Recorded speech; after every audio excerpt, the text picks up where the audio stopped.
35,000 జీతం వస్తుంది. 30 సంవత్సరాల్లో 4.5 కోట్లు ఎలా సంపాదించాలో ఇప్పుడు మనం చూద్దాం. 35,000 సాలరీలో రూమ్ రెంట్ ఆర్ పీజీకి 8,000 పక్కన పెట్టుకున్నా.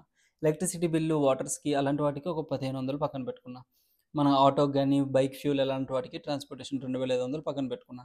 ఫుడ్ అండ్ గ్రోసరీస్‌కి 5,000 పక్కన పెట్టుకున్నా. రీచార్జెస్, వైఫై ఆర్ ఫోన్‌కి ఒక రూ. 1,000 పక్కన పెట్టుకున్నా. ఓటీటీ సబ్స్క్రిప్షన్స్‌కి 500 పక్కన పెట్టుకున్నా. ఫెస్టివ్స్ అవుతాయి, మనకి క్లాత్స్ అవసరం అవుతాయి, దానికోసం ఒక 2,000 పక్కన పెట్టుకున్నా. ఇన్సూరెన్స్ అనేది చాలా ఇంపార్టెంట్. అది మెడికల్ అయినా అవ్వచ్చు, లైఫ్ అయినా అవ్వచ్చు.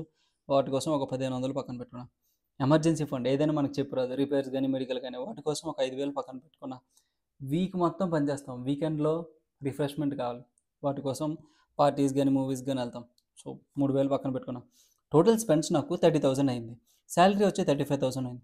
సో రెండింటికి డిఫరెన్స్ చూస్తే 5,000 ఆ సేవింగ్స్ అనుకుంటే, ఆ సేవింగ్స్ని నేను ఏం చేస్తానంటే 12% రిటర్న్ వస్తున్న ఫండ్స్లో 30 ఇయర్స్ వరకు 10% స్టెప్అప్ చేస్తూ ప్రతి ఇయర్ ఇన్వెస్ట్ చేస్తే నాకు 30 ఇయర్స్ తర్వాత 4.4 crores ఉంటుంది. ఎవరైతే మీ ఫ్రెండ్స్ గట్టిగా సంపాదిద్దాం అనుకుంటున్నారో వాళ్ళకైతే ఈ వీడియోని ఖచ్చితంగా షేర్ చేయండి.